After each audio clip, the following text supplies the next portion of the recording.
배터리의 이제 기초는 배웠어요. 기초 배웠으니까 이제 심화반.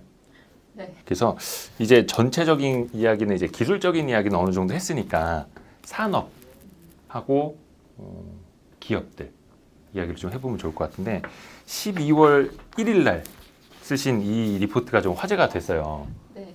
그때 이게 기자들 표현으로는 이제 전문용어로 지른다고 하는데 약간 그런 게 있지 않았나요? 네. 그래가지고 그때 12월 1일 날 어떤 종목이 막 급등하고 막 그랬었잖아요. 아, 네. 그런 어떤 종목이었는지 아마 여러분들도 아실 분은 아실 것 같은데 조금 이따 한번 이야기를 해보겠고 과연 2차 전지 산업이 2021년에도 2020년에 급등에 이어서도 계속해서 이렇게 탄력적으로 갈 수 있을 것이냐. 근데 12월 1일 날 내신 거는 제3의 랠리에 대비하자라고 하셨거든요. 네. 그럼 긍정적으로 계속 보신다는 네. 거겠죠? 아주 긍정적으로 보고 있고 네. 나중에 말씀드리겠지만 저는 2차 전지 섹터는 눌릴 때마다 사면 수익이 나더라 이렇게 눌릴 때마다. 네, 표현 드리고 싶습니다. 그러니까 지금까지는 그래 왔어요. 네.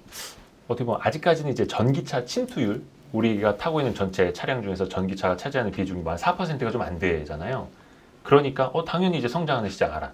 근데 이 주가라는 측면은 또 너무 급하게 오른 측면이 있다 보니까 거기서 좀 고민이 많이 드는데 제3의 랠리에 대비해야 되는 이유 좀 이야기해 주세요. 제 3회 랠리에 대비해야 하는 이유는 가장 크게는 인더스트리 라이프 사이클에 돌아가서 그러니까 어려운 고민을 말이죠. 해보면 대학교 다니시면 다 아시는 내용 아닌가요? 초등학교라니까요. 아, 여기 고등학교지네. 네네네. 그래서 인더스트리 라이프 사이클이라는 게 있는데 어렵지 않습니다. 네. 이게 사람이 태어나서 죽는 것에 대해서 이제 비유를 한 것이 기업과 산업도 마찬가지로 이제 뭐 생로병사가 네, 있다. 생로병사가 있는 것처럼 태어나서 이제 청소년기, 음. 장년기, 노년기 이렇게 거치게 되긴 하는데요. 산업의 라이프 사이클은 도입기, 성장기, 성수기, 쇠퇴기로 이렇게 구분을 지어요. 그렇죠. 사람과 굉장히 비슷합니다. 근데 지금 아직 2차 전지 산업은 아직 청소년기다. 초등학생이다 아직. 아직 어른도 안 됐다. 네, 아직 어른이 안 됐기 때문에 무궁무진하다고 파악이 됩니다. 그래서 청소년기에는 그 뭐 사람도 그렇지만 굉장히 꿈이 무궁무진하게 많잖아요. 근데 네. 도입기 같은 경우에는 가장 큰 특성이 매출이 아주 가파르게 올라오면서 영업이익이 이제 적자에서 흑자로 턴어라운드가 굉장히 가파르게 일어나거든요. 네. 근데 이 구간에 지금 2차 전지가 굉장히 부합하는 상황에 있습니다. 그래서 SDI라든지 LG화학 같은 경우에는 이제 분기별 흑자는 도래했지만 연간 흑자는 아직 못 미쳤거든요. 네, 근데 네, 네. 이렇게 적자에서 흑자로 매출이 굉장히 급격하게 올라오면서 이익률이 적자에서 흑자로 돌아서는 지금 구간에 있기 때문에 도입기의 특성이 아주 딱 부합한다 이렇게 판단을 하고 있습니다. 사실 주가라는 게 뭐 많이 아시겠지만 턴어라운드 시기에 제일 많이 오르잖아요. 근데 여기도 한 3, 4년 전부터 계속 이제 투자를 많이 해왔고 적자가 쭉 누적되다가 2020년을 기점으로 분기 단위 이제 흑자는 한두 곳씩 이제 내기 시작을 했고 그러면 2021년부터는 막 연간 단위 흑자도 예상할 수 있는. 네, 연간 흑자를 전망하고 있습니다. 거기도 계속해서 이제 캐펙스 이제 네, 계속 설비 투자를- 투자가 계속 들어갈 거예요. 네.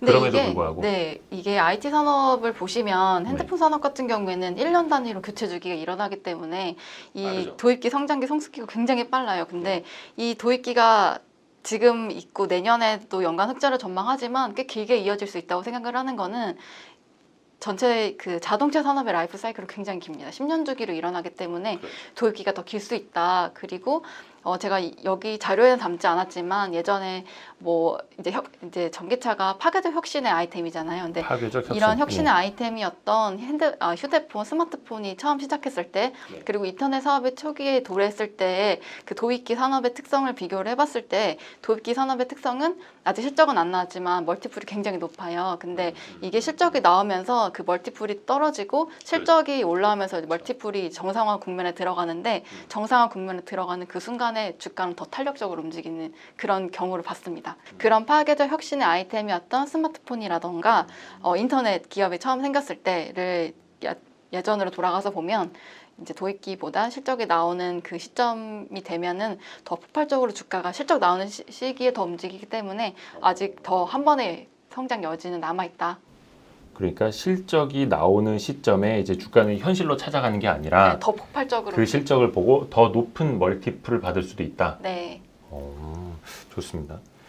그래서 이제 2021년이 그러면 2차 전지 셀, 그리고 2차 전지를 이제 완성된 전지를 만드는 업체들, 우리 대표적으로 이제 LG화학, SDI, SK이노베이션 3사 비롯해서 소재 업체들에게도 2021년은 훨씬 더 높은 한 해가 될 것이다라고 보시는 거잖아요. 네, 2021년뿐만 아니라 2021년, 22년까지도 담보된 실적들이 있어요. 이게 아무래도 자동차 산업은 수주 베이스다 보니까 그렇죠. 향후 거의 뭐 27년, 30년까지도 어느 정도 포캐스트가 가능한 산업이거든요. 근데 소재 업체 같은 경우에는 거의 가파른 실적 성장이 예상되기 때문에 내년 이후년까지도 계속적으로 실적 성장이 일어날 수 있다라고 판단을 하고 있습니다. 네, 이제 제가 3차 랠리를 말씀드렸는데 네. 1차 랠리와 2차 랠리의 특징을 보면 항상 실적과 주가가 굉장히 동행했던 것을 확연히 눈으로 파악을 할 수 있거든요.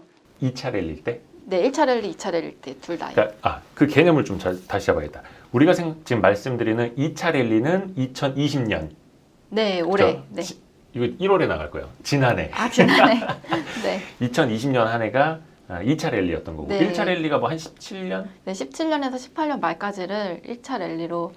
그렇죠. 사실 2019년에는 2차 전지주가 그다지 좋질 못했었어요. 네, 2018년 연말부터 네. 지지부진해서 그때 당시에 세미나 가면 매니저들이 전기차 이제 안 될 것 같은데. 그러게 그때도 당연히 성장 산업이란 건 누구나 알았고 네. 당연히 앞으로 이제 전기차가 많이 나올 거라는 거 알았고 침투율이 아직은 낮은 걸 누구나 알았는데 그때는 왜 못 갔던 거예요? 사실 그때는- 과거를 알아야 또 미래를 알 수 있기 때문에. 네, 그쵸. 네. 아무래도 ESS 화재 사건이 가장 큰 영향을 미쳤었고요. 그때는 아무래도 EV 침투율이 더 낮은 시기였기 때문에 ESS가 좀 산업을 이끌었던 측면이 있었습니다. 근데 ESS 화재 사건으로 실적이 좀 안 좋았고, 그리고 중국 쪽 산업이 좀 안 좋았어요. 중국에서 그동안 천문학적인 보조금을 보조금. 통해서 성장했던 산업이 18년부터 구조조정에 들어가면서 글로벌 전기차 산업이 안 좋았던 그 두 가지 요소 때문에 실적이 굉장히 안 좋았습니다.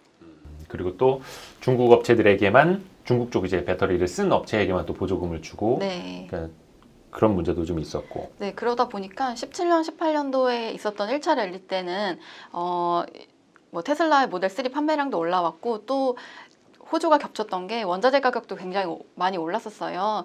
아무래도 전기차 산업이 성장할 거라고 보니까 수요도 늘어나는 상황에서 투기 세력도 몰려서 원자재 가격이 굉장히 상승하면서 매출 볼륨이 커지는 효과를 같이 동시에 누렸습니다. 그래서 17년, 18년도에 실적이 성장하는 만큼 주가도 같이 동행해서 올랐고, 그리고 18년 연말부터 ESS 화재 사건이라든지 글로벌 전기차 부진에 따라서 국내 업체들이 실적이 꺾이면서 산업의 주가도 같이 꺾였고요. 2019년 연말부터 이제 바닥 다지게 들어가다가 2020년에 2차 랠리를 보여주었는데 그때도 굉장히 가파르게 실적들이 올라왔었거든요. 그래서 2021년, 2022년에 세 번째 랠리를 예상하는 근거는 당연히 실적입니다. 국내 업체들의 실적이 이제 굉장히 많이 좋아질 것으로 예측이 되기 때문에 실적 성장에 따라서 주가도 같이 올라갈 수 있다, 이렇게 판단을 하고 있습니다. 이제는 실적이다. 그리고 네. 그 실적이 자동차라는 큰 수주 산업이라 그래야 되나? 아니면 뭐 최소한 5년에서 한 모델 뭐 7년, 뭐 10년 이렇게 가기 때문에 어느 정도 예측 가능성이 높다라는 게 이제 가장 큰 근거가 되겠네요. 말씀하신 것처럼. 원래 그렇게 말씀 빨리 하세요? 아니, 말씀을 굉장히 빨리 하세요. 아드레날린 아니, 끝나고 집에서. 어디 바로 가셔야 되나 지금. 너무 빠른가요? 좀 천천히. 너무 빨라요. 괜찮아요. 너무 괜찮아요. 이게 사실 펀드 매니저들하고 이렇게 세미나 할 때는 그렇게 말씀하시잖아요. 약간 지루해하니까. 맞아요. 그게 또 펀드 매니저는 자기가 듣고 싶어하는 내용만 빨리빨리 이렇게 하길 원하기 때문에 이제 그게 이제 습관화 되어 있었는데 네, 앞에서 자꾸 핸드폰 보고 이래가지고 이거는 빨리 안 넘어가요. 유튜브는 그래요. 저 사람 말이 느리다 싶으면 1.5배속, 2배속으로 봐요. 저도 항상 1.75배속으로 맞아요. 보고 있기 때문에. 바빠 죽겠는데 언제 1배속으로 보고 있어서 저도 약간 말이 느린 편이어서 네. 제 방송 거의 한 1.75배속으로 보시면은 다른 분들은 한 1배속으로 듣는가 보다. 정책적인 리스크는 없고 오히려 우리 조 바이든 형님 네. 1월 20날 취임하시는데 정책적인 수혜도 당연히 이제 순풍에 뒀다는 듯. 네, 계속적으로 순풍이 일어난다. 왜냐하면 트럼프 정부가 들어서고서는 규제를 굉장히 완화시켰잖아요. 뭐 화석 연료. 네, 화석 쪽으로. 연료 쪽으로 좀 선회하기도 했고, 미국 같은 경우에는 그동안 판매율이 굉장히 저조했었습니다. 아무래도 트럼프 정부가 화석연료로 선회를 하는 정책을 쓰고 또 전기차 보조금이라든지 이런 것들을 좀 많이 줄이면서 그동안 전기차 판매율이 좀 안 좋았었는데 바이든 정부 같은 경우에는 오바마 성님이 하셨던 네. 그런 오바마 전기차를 성님. 이제 부흥시키겠다는 그런 것들을 다시 이제 계승할 것으로 예상이 되기 때문에 내년 같은 경우에는 그동안에 부진했던 전기차 시장에서 다시금 성장을 이룰 수 있다라고 판단을 하고 있고 가장 큰 요인은 당연히 신정부 효과라고 보시면 좋을 것 같습니다. 사실 2차 전지 관련주도 우리 저희 바이든 형님 당선 소식 전해지고 나서 또 네. 한번 막 네. 점프를 했던 것도 그런 게 반영이 돼 있는 거잖아요. 맞습니다. 그 산업적인 전체 성장성으로 봤을 때는 의심할 여지가 네, 없다. 전혀 의심할 여지가 없습니다. 뭐 앞으로 참 요즘에 ESS 얘기는 쏙 들어갔어요. 네, ESS 같은 경우 원래도 2차 전지 성장 동력은 EV였는데 네. 잠깐 이제 ESS가 국내에서 약간 이제 한때 바람이 보조금을 불었었죠. 줘가지고 네. 조금 반짝 좋았었었는데 아무래도 성장 동력은 EV가 더 크기 때문에 아하. ESS보다는 EV에 더 포커스를 맞춰서 보시는 게 좋을 것 같아요. 뭐라 그래야 되나? 테슬라가 주도하는 그 전기차 시장? 뭐 GM도 내놓는다고는 하고 네. 뭐 폭스바겐, GM, 뭐 BMW 계속해서 이제 전기차 네. 또 현기차도 그 아이오닉 네. 뭐 eGMP라는 새로운 이제 플랫폼도 공개하고 새로운 신차 라인업도 거기서 오는 좀 모멘텀이라든지 그런 게 기대할 게 있을까? 2021년에? 아무래도 2021년에는 테슬라가 주도했던 시장에서 다른 선택의 여지가 더 많아진다. 이것이 키포인트로 보일 수 있을 것 같고요.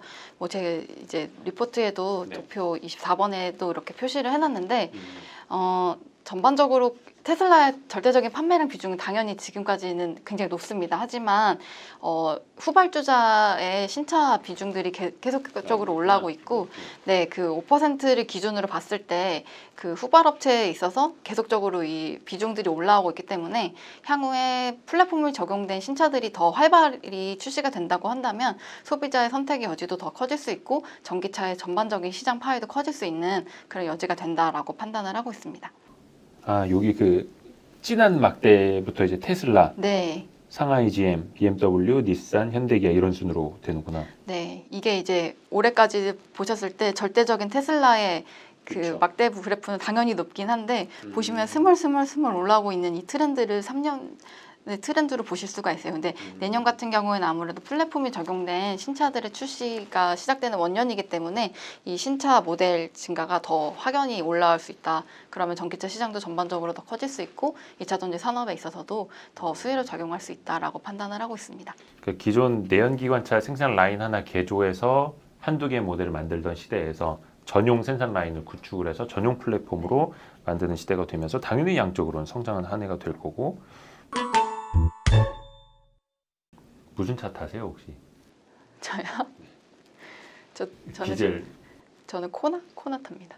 아 코나 EV? 네. 아 그래요? 오, 그럼 전기차를 먼저 그 실천을 하고 계시는 거네요. 네. 근데 저는 운전을 잘 못해가지고 남편이 태워주고 있어요. 아 코나 EV 타니까 어떠시던가요? 조용하고 굉장히 좋더라고요. 충전 인프라나 이런 거는 그 남편이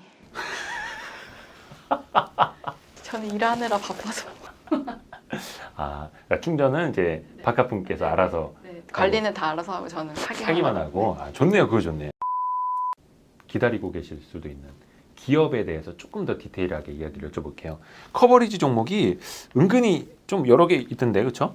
네. LNF, 포스코 케미칼, 에코프로 BM, 천보, 일진머티리얼즈, YMT, LG이노텍, 삼성전기, 삼성 SDI, LG전자, 동아기업, P&E 솔루션, 나인테크, YMT. 네. 요 정도. 네. YMT 두 번 얘기했구나. 뭐 LG전자나 뭐 이노텍, 삼성전기 쪽도 있는 반면에 소재 쪽을 사실은 더 디테일하게 보시는 거죠. 네, 2차 전지를 섹터를 좋아해서 예. 소재 쪽에 조금 더 비중을 두고 분석을 많이 했었던 것 같아요. 그 중에서 토픽이 LNF시더라고요. 네. 이 LNF를 이거 되게 아쉬운 게 한 10월, 11월쯤에 와서 녹화를 좀 했었으면 어땠을까. 항상 그래서 저는 요즘에 하는 말이 이 모든 촬영은 지난주에 했어야 되고 모든 촬영은 지난달에 했어야 되고 왜냐면 자고 나면은 신고가 그렇죠. 한 달만 지나고 또 신고가 막 이러다 보니까 뭐 끝을 알 수가 없는데 일단은 뭐 LNF 이제 뭐 목표 주가나 이런 부분은 이제 뒷부분에서 한번 이야기를 하도록 하고 LNF의 차별점은 뭐예요? 아까 초반에 이제 소재 특히 이제 양극재 위주로 포스코 케미칼, LNF 그다음에 어디냐 에코프로 BM 쭉쭉 이야기를 해주셨는데 LNF만의 강점은 딱 한마디로 이야기하자면 뭐가 지금 당장의 강점은 NCMA 소재 기술력입니다. NCMA. 네, 이걸 통해서 LG 화학 EV 쪽으로도 들어갈 수 있었고 또 최종 고객사인 테슬라에도 채용이 된 것으로 파악이 되기 때문에 아무래도 지금 가장 큰 LNF의 강점은 NCMA, 하이니켈 NCMA 소재를 만들 수 있는 기술력이 가장 큰 강점이다라고 판단을 하고 있습니다. NCMA를 에코프로 BM은 못해요? 에코프로 BM은 지금 NCMX라고 얘기를 하고 있는데요. 네. 뭐 당연히 만들려고 하면은 만들 수 있겠죠. 에코프로 BM도 굉장히 훌륭한 회사이기 때문에 만들 수 있지만 일단 선제적으로 만들어서 고객사 그것도 먼저 뚫은 네 모든 사람들이 열광하는 테슬라에 채용이 됐다는 점은 굉장히 의미가 있다고 판단을 합니다. 그러면 테슬라가 배터리를 이제 내재화하는 비율을 더 높이겠다고 하잖아요. 뭐 그렇다고 해서 LG 화학을 안 쓰는 건 아니고 같이 쓰고 또 뭐 얼마 전입니까 뭐 파나소닉도 그 테슬라의 내재화 작업에 같이 이제 코워크를 한다고 하는데 그러면 LNF 같은 이제 기존의 소재를 건너 납품하던 회사한테는 어떤 영향이 있을지?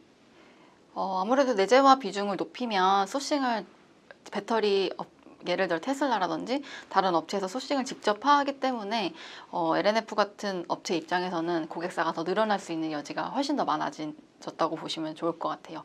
그리고 양극재 같은 경우에는 아까 말씀드렸던 기술 장벽도 굉장히 있고 또 캐펙스 캐파 증설이라든지 그 생산 능력 투자 비용이 굉장히 크기 때문에 이런 것도 하나의 진입 장벽으로 보여지고 있습니다. 어떤 재무 여력이요? 네, 재무적인 여력, 투자를 할 수 있는 그런 여력들. 그러니까 LNF 같은 경우에는 뭐 좀 재무적인 여력이 좀 많은 거예요? 캐펙스 사실 투자를 계속 할 수 있는? LNF가 주가가 굉장히 가파르게 올랐었던 이유는 그동안 굉장히 저평가를 받고 있었어요. 뭐 LNF는 사실 좀 버려져 있던 종목이라고 보셔도 될 것 같은데요. 언제 그러니까 2020년 상반기 정도까지 네, 1차 랠리 때는 동행을 했었습니다. 근데 LNF가 1차 랠리를 기점으로 이제 다시 그때부터 주가는 계속 내려왔었거든요. 에코프로 BM은 계속 이제 그 등락을 같이 한 거야 반면에 LNF 같은 경우는 1차 랠리만 같이 하고 그 후에는 흐름을 못 하다가 최근에 가파르게 주가 상승을 했었는데요. 그 이유 같은 경우에는 현금성 자산이 굉장히 좀 부진하다 보니까 공격적으로 증설을 못 했었어요. 돈이 없어서 속된 말로? 네, 그래서 왜 맨날 사람들 울었지? 왜 증설 안 하냐? 왜 EV에 왜 탑재가 안 되냐? 이러면서 논란이 굉장히 많았었는데 유상증자를 하면서 그것을 통해 이제 증설도 가파르게 하고 LG 화학을 통해서 테슬라에도 납품이 되는 그런 좋은 최근의 행보를 보여주고 있기 때문에 주가가 가장 가파르게 올랐습니다. 유상증자가 2020년 상반기에 했던가요? LNF가? 네, 6월 26일에 했네요. 6월에. 네. 그러니까 사실 뭐 기존 주주들 입장에서는 그냥 어떤 관성에 젖어가지고 유상증자하면 그냥 내 주가가 희석된다, 주식 가치가 떨어진다 그냥 이런 것만 생각을 하시는데 아주 좋은 예네요. 네, 2차 전지 업체 같은 경우에는 아까 말씀드렸던 투자 비용이 굉장히 높아서 이게 뭐 회사의 현금 흐름으로는 충당할 수 없는 그런 수준의 증설 비용이 들기 때문에 계속적으로 자본 조달을 단행을 하고 있습니다. 그래서 LNF도 그렇고 최근에 포스코케미칼도 유상증자를 진행했었는데 포스코케미칼의 네이버 토론방에 제목이 그렇게 많대요. 제가 주가 희석분을 따라서 주가를 조금 이렇게 목표 주가를 조금 내렸는데 정말 그거에 효율적인 시장이면 당연히 이렇게 내려와야 하긴 하는데 그것보다 그 기대감이 훨씬 더 높다 보니까 전혀 흔들림 없이 바로 주가가 계속 올라가더라고요. 그래서 네이버 토론방에 제목이 그렇게 사실 요즘에 그 동학 게임들로 인해서 시장의 어떤 오버슈팅이라든지 속도가 굉장히 빠르다 보니까 효율적 시장 가설이 잘 안 먹히는 시장이에요. 이게 분명히 희석이 돼야 되는데 안 돼가지고. 근데 어떻게 보면은 지금의 개미들은 그런 것 같아요. 옛날 개미들은 유상증자 또 저 회사 돈 빨아가네. 맞아. 저거 딱 어디다 쓰려고 하는데 주주들 뒤통수 때린다고. 맞아요. 주주도 이제 뒤통수 친다. 주가 오르니까 또 이제 돈 땡긴다 이거였는데 확실히 2차 전지 같은 성장 산업에서는 아 그래? 캐펙스 필요해? 투자할 거야? 그렇게 해서 성장을 할 거야? 그럼 오케이. 딱 이거 같아요. 오늘 같은 경우에도 SDI 주가가 뭐 아까 한 5, 6% 정도 올랐는데 증설 소문이 살살 돌고 있더라고요. 오늘 저희가 12월 29일에 촬영을 하고 있는데 아까 모르겠습니다. 종가를 제가 못 봤는데 삼성 SDI가 또 한번 뿜더라고요. 네.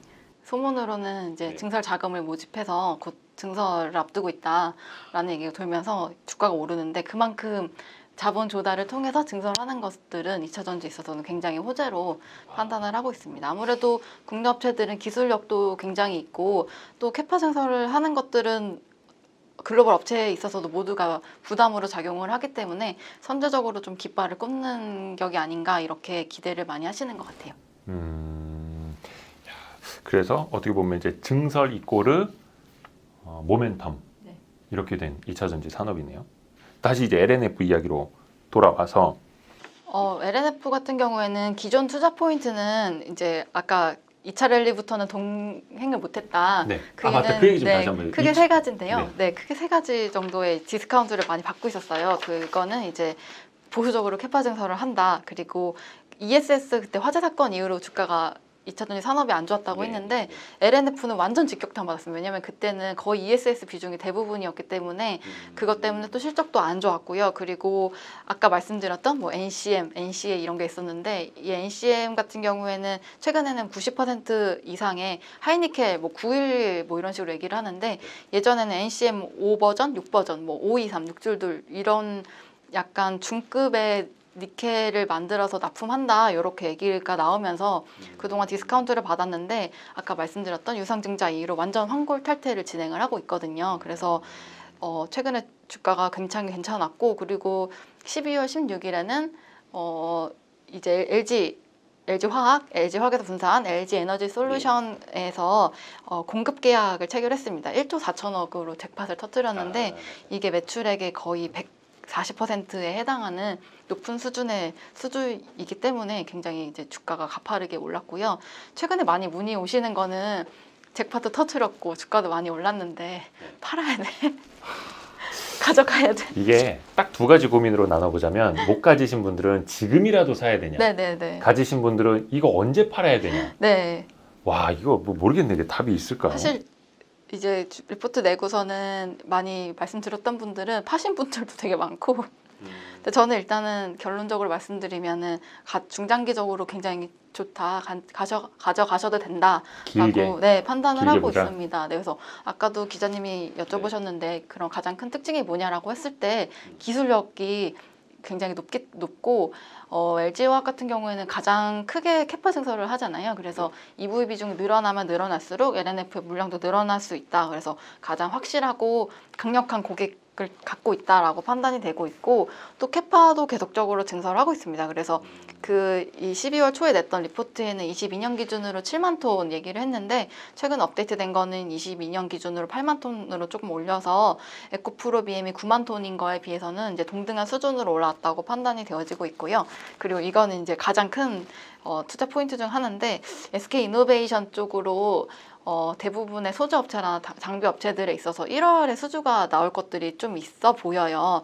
얘기가 스물스물 나오는 것들도 있고 준비 중인 것도 많은데 뭐 단정 지을 수는 없지만 이런 시장의 흐름을 봐서는 이노베이션향 수주도 나올 가능성이 있고 또 지금 캐파 수준이 거의 이제 LG 화학 비중으로 캐파를 증설했던 상황이기 때문에 SK 이노베이션에 이제 뭐 이런 좋은 소식이 들리면 한 번 더 증설을 하지 않을까 이렇게 조금 예상을 하고 있기 때문에 일단 한 번 더 보셔도 될 것 같다. 기존에는 거의 LG 화학 향으로, 그러니까 네. LG 에너지 솔루션 향으로만 네. 했었던 LNF였는데. 네, 그 뭐 증설이라든지 이런 것들이 원래는 외관이랑 대구 쪽에 공장이 있었고 최근에 구지에 뭐 공장들을 순차적으로 증설을 하고 있는데 그 기존에 있던 외관이랑 대구 공장에서만 이노베이션이랑 SDI 물량을 대응하고 있습니다. 아직 근데 확연히 너무 이제 캐파 차이가 많이 나기 때문에 이 SK 이노베이션 수주를 받는다면 공장을 좀 더 증설해야 될 것 같아요. 근데 네, 그거는 아직 이제 발표는 안 난 거니까. 네, 근데 소송 문제도 있고 아무래도 이런 것 때문에 조금 딜레이 되는 것 같기는 한데 아니 근데 LG하고 SK가 싸우고 있는데 네. LG에도 공급하고 SK에도 공급하고 하는 거는 문제는 없겠지만 네, 그래요? 네, 괜찮아요? 문제 없습니다. 가능한가요? 네, 다들 그렇게 납품하고 있어요. 화학 소재 기업들이 일반인들한테는 되게 공부하기 어려울 것 같아요. 왜냐하면 저도 어떤 화학 소재 기업 탐방을 많이 가봤는데 사실 가서 보면 눈에 보이는 거는 배치밖에 없어요. 배치라고 해서 큰 스테인리스 통 있잖아요. 아, 그 안에 온도 압력 조절하고 아. 그 안에 무슨 뭐 소재를 이렇게 넣어가지고 뭘 이제 만들어내는 건데 사실 그거는 제약회사 가도 똑같고 화장품 원료 만드는 회사 가도 똑같고 이런 화학 소재 만드는 회사 가도 겉으로 보면은 그냥 스테인리스 통 큰 거. 그다음에 그거 뭐 이송하는 파이프. 맞아요. 별로 그 안에 사람도 별로 안 보이고. 맞아요. 이러다 보니까 이게 저기 뭐 제약 바이오하고 뭐가 다른가? 눈에 보이는 건 하나도 없고 무슨 원소 기호로만 봐야 되고 그래서 굉장히 좀 어렵기는 한데 또 반면에 장점도 있는 것 같더라고요. 예를 들어서 LNF처럼 한 번 이제 증설을 해놓고 한 번 뭐 개발을 해놓으면 밥통에 뭐 오곡밥 넣을 때 이 밥을 많이 넣고 또 다른 밥통에 똑같은 소재 넣어서 만들듯이 약간 그렇게 따라서 뭔가 좀 수익성 관리라는 측면? 제약 회사라든지 반도체 소재 회사 같은 경우에는 영업이익률이 굉장히 높은 걸로 알고 있어요. 근데 아쉽게도 2차 전지 소재 업체에서는 그 정도의 그렇진 영업이익률을 않아요? 누리기는 조금 어려운 게 왜요? 아까 말씀드렸던 니켈, 코발트, 망간이 LME 시세와 연동이 되고 있습니다. 그래서 그게 이제 배터리 업체에서도 너무 잘 아는 거죠. 여기서 LM이란 런던 메탈 익스체인지, 그러니까 네. 런던 상품 거래소. 네, 맞습니다. 그러니까 원자재 가격이 너무 이제 네, 다 너무 간다는 거죠. 극명하게 드러나져 있고 거기에 이제 소싱을 얼마나 잘하고 아까 말씀드렸던 레시피를 얼마나 잘하느냐 그런 것들이 있기 때문에 크게 뭐 남기기는 쉽지가 않아요. 약간 그거는 좀 애매모호하네요. 그래서 2차 전지를 물론 좋아하고 전방 산업이 커지는 것은 기대를 하긴 하지만 이것들을 조금 단점으로 생각하시는 경우도 있기는 합니다.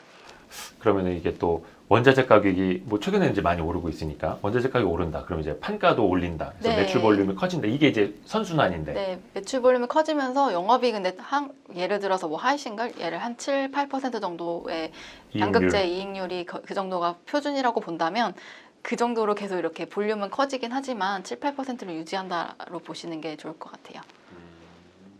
그 정도 영업이익률만 유지를 하더라도 그러면 그거는 나쁘지 네. 않다. 네, 그래서 이제 소재업체들도 그 한계점을 잘 이해를 하고 있어요. 그래서 계속적으로 하이니켈이라든지 새로운 신규 소재 채용을 좀 더 기술 개발을 통해서 그쪽 채용을 좀 높이려고 하고 있습니다.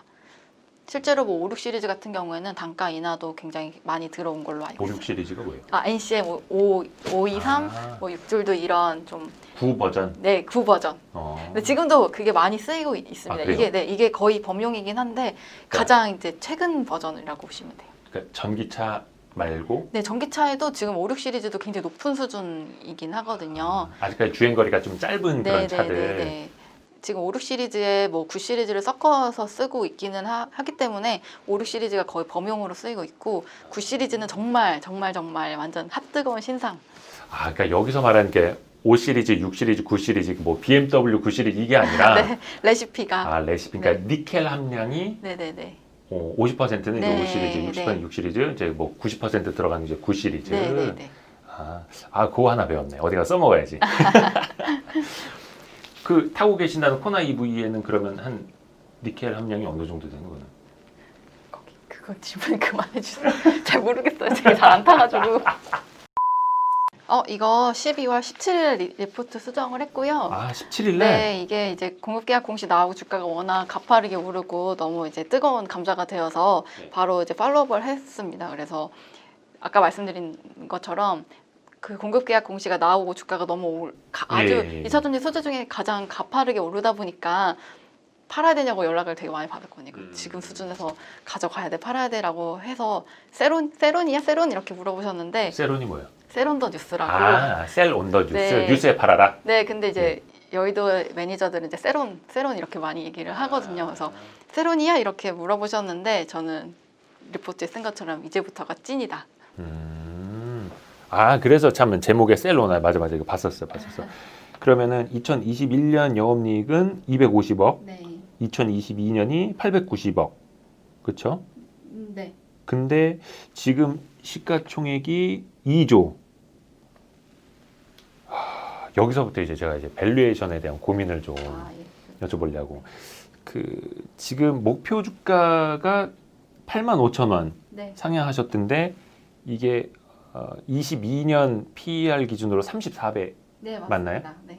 제가 마지막으로 본 게 요 리포트여가지고 그거면 좀 리즈너블하다고 네, 봐야 될지 뭐 당연히 그렇게 이제 목표 주가를 쓰신 분한테 지금 거의 대부분의 2차전지 주들이 22년 밸류를 끌어서 쓰고 있어요. 뭐 22년이면 양호하죠. 뭐 저쪽 뭐 풍력이나 이쪽 가면은 뭐 25년 그런가요? 나오고 뭐 난립니다. 수소 가면 막 2030년 나오고 난립니다. 네, 그래서 이제 거의 22년 밸류를 끌어서 쓰고 있기는 하고 있는 상황이고, LNF 같은 경우에는 이제 환골 탈퇴가 진행됐고 소재 프리미엄에 대해서 또 얘기가 나오고 있기 때문에 평균치보다는 조금 더 상향해서 받아도 좋다라고 판단을 하고 있습니다. 그러니까 LNF 같은 경우에는 목표 주가가 85,000원. 네. 그러니까 12월 중순. 네, 지금도 유효하게 85,000원을 말씀드리고 있고요. 그게 2022년 EPS 2,117원에 소재 평균 PER 네. 31배네요. 31배. 네, 31배에서 10% 할인 적용해서 34배로 바꿨고요.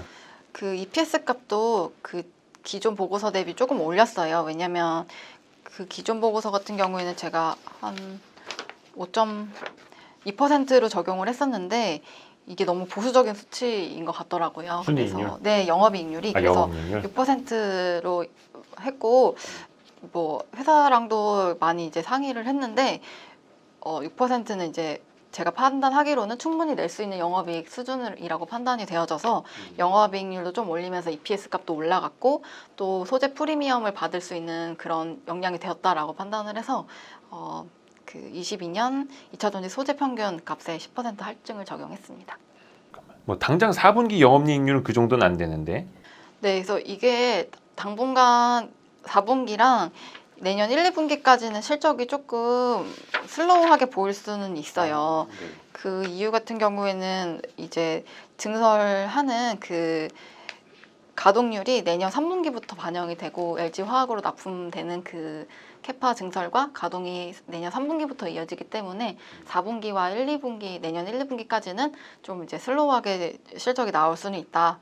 하지만 눈높이는 2022년까지 높아져 있기 때문에 주가의 그런 실적에 대해서 흔들림은 크게 있지는 않을 걸로 판단이 되어지고 만약에 흔들리면은 매수 찬스라고 생각합니다.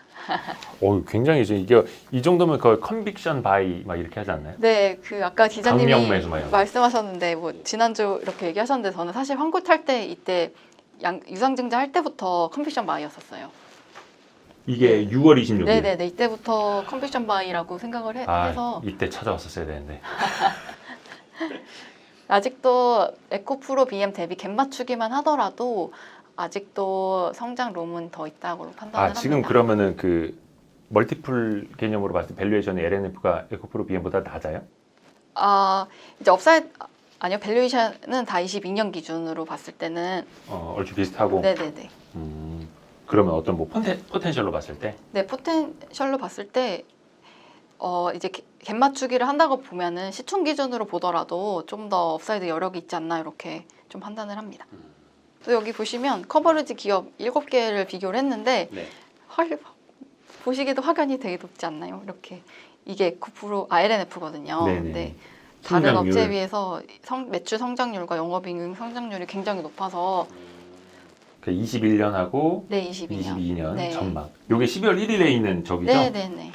성장률은 크게 변동치는 없기 때문에 비슷하게 보시면 또 무방할 것 같아요. 하여튼간 지금도 변함없이 탑픽은 LNF라는 거. 네, 맞습니다. 좀 바뀔 수는 있는데 지금은 좀 그렇게 보고. 근데 약간 이게 내년 이제 2차전지 같은 경우에 계속 단가 아까 말씀드렸던 단가 인하 이슈도 있고 그래서 그 이제 CR에 대비하는 자세라던가 또 환경 리사이클 같은 것들이 이제 내년에 키워드로 떠오를 수 있을 것 같아요. 그래서 그런 식으로 봤을 때는 좀 종목군에 다른 변동성이 있을 것 같기는 합니다. 그럼 그거를 꼭 짚어보고 가야겠다. 사실 이 세상 만고불변의 법칙, 특히 이제 IT 분야에서는 그러잖아요. CR. 이런 CR. 이게 코스트 리듀스, 리덕션 네. 뭐 그렇게 표현하잖아요. 단가 인하. 사실 뭐 소재 회사, 부품 회사, 그러니까 협력사들, 뭐 벤더사 이렇게 부르는 데들이 제일 무서워하는 게 이거고. 사실 혁신은 어떤 분들 그렇게 얘기해요. 기술 혁신보다 가격 혁신이 더 중요하다. 이번에 또 우리 머스크 형님이 세게 질러놓지 않았습니까? 네. 배터리 가격 엄청 낮추겠다고. 네. 그럼 보면 이제 밑으로 가서 줄줄이 아이고 한숨 쉬는 소리가 여기까지 이제 들리는 거죠. 그러면 이제 이런 소재 회사들은 어떻게 대응을 해야 될 거냐?